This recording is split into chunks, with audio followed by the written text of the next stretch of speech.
আসসালামু আলাইকুম। শিরোনামে আমন্ত্রণ জানাচ্ছি আমি নাজনীন আহমেদ। বৈষম্য বিরোধী ছাত্র আন্দোলন ও জাতীয় নাগরিক কমিটির নতুন রাজনৈতিক দল জাতীয় নাগরিক পার্টি এনসিপি আত্মপ্রকাশ করছে আজ। এই উপলক্ষে রাজধানীর মানিক মিয়া অ্যাভিনিউতে বড় জমায়েতের আশা করছেন দলটির নেতারা। এরই মধ্যে চূড়ান্ত হয়েছে দলের শীর্ষ নেতৃত্ব। আমন্ত্রণ জানানো হয়েছে অন্যান্য রাজনৈতিক দলের নেতাদের। নূর হোসেনের রিপোর্ট। ছাত্র জনতার নজিরবিহীন গণ অভ্যুত্থানের পর থেকেই দেশের রাজনীতির আলোচনায় ছাত্র তরুণদের নেতৃত্বে নতুন রাজনৈতিক দল। এজন্য দীর্ঘদিন ধরে কাজ করছে বৈষম্য বিরোধী ছাত্র আন্দোলন ও জাতীয় নাগরিক কমিটি। এরই মধ্যে নতুন রাজনৈতিক দল গঠনের সব প্রস্তুতি সম্পন্ন হয়েছে। চূড়ান্ত হয়েছে নতুন রাজনৈতিক দলের নাম ও শীর্ষ নেতৃত্ব। শুক্রবার রাজধানীর মানিক মিয়া অ্যাভিনিউতে ছাত্র জনতার বড় জমায়েতের মধ্য দিয়ে দল ও নতুন নেতৃত্বের আনুষ্ঠানিক ঘোষণা দেওয়ার কথা জানিয়েছেন গণ অভ্যুত্থানের নেতা হাসনাত আবদুল্লাহ ও সার্জিস আলম। অফিসিয়াল অ্যানাউন্সমেন্ট আমাদের জায়গা থেকে ওই মঞ্চ থেকেই দিতে চাই এবং আমরা মনে করি যে আমাদের কথা শুনতে বা সবাই একসাথে আমাদের সাথে যোগ দিতে পুরো বাংলাদেশ থেকে যারা আসছেন, আমরা বিশ্বাস করি কয়েক লক্ষ মানুষের এখানে সমাগম হতে যাচ্ছে। আমরা নানা শ্রেণী পেশার এবং আমরা দেখছি যে বুদ্ধিবৃত্তিক জায়গা থেকে বিভিন্ন শ্রেণী পেশার মানুষ আমাদের জায়গা এই নতুন রাজনৈতিক দলে যুক্ত হচ্ছে। তো সেই জায়গা থেকে অনেকেই যুক্ত হবে, অনেকেই যুক্ত হয়ে চলে যাবে, সেটি রাজনৈতিক প্রক্রিয়ার অংশ। তো এই বিষয়গুলো আমরা চেষ্টা করছি যে এই বিষয়গুলোকে কিভাবে অন্তর্ভুক্তিমূলক করা যায়। নেতারা জানান, আত্মপ্রকাশের আগেই সারা দেশে সাড়া জমিয়েছে নতুন এই রাজনৈতিক দল। আমন্ত্রণ জানানো হয়েছে বিভিন্ন রাজনৈতিক দলের নেতাদের।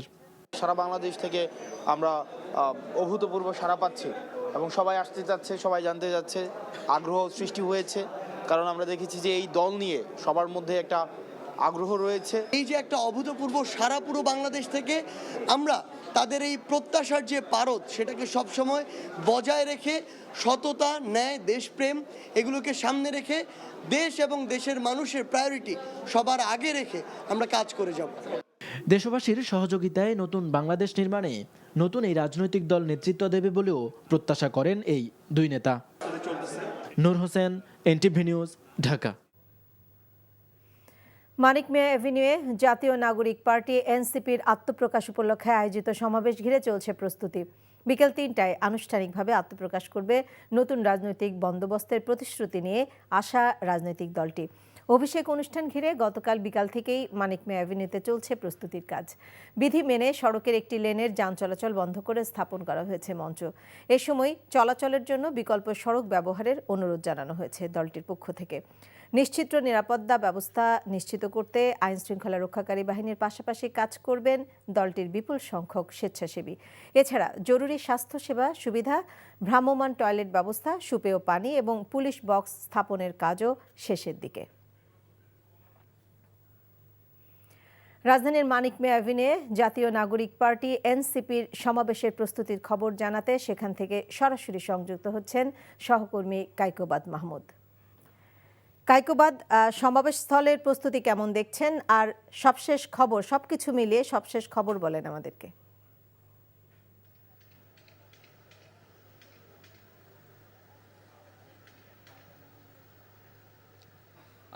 আমি যেখানে আছি এখানেই কিন্তু আর কয়েক ঘন্টা পরে কিন্তু জাতীয় নাগরিক কমিটির আত্মপ্রকাশ, যে নতুন একটি রাজনৈতিক দলের যে আত্মপ্রকাশ অনুষ্ঠান, তা কিন্তু অনুষ্ঠিত হবে, আনুষ্ঠানিকভাবে ঘোষণা আসবে।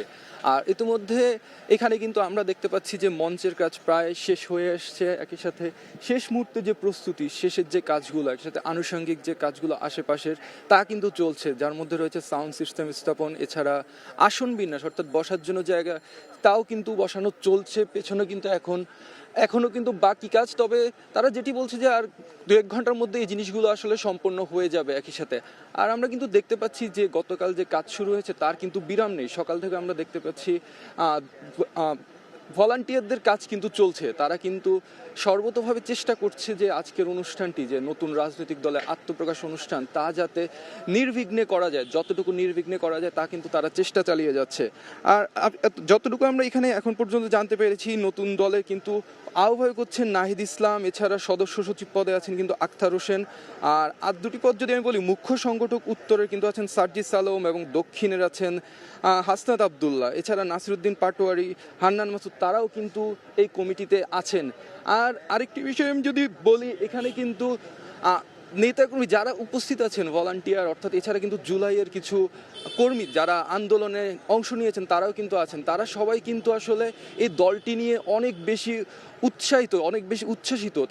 তাদের কিন্তু প্রত্যাশা যে নতুন রাজনৈতিক বন্দোবস্তের কথা বলা হচ্ছিল আন্দোলনের সময় থেকে, তা কিন্তু এই জাতীয় নাগরিক পার্টির মাধ্যমে কিন্তু তারা পেতে যাচ্ছেন বলে কিন্তু তারা এখন পর্যন্ত কিন্তু তারা আশাবাদী।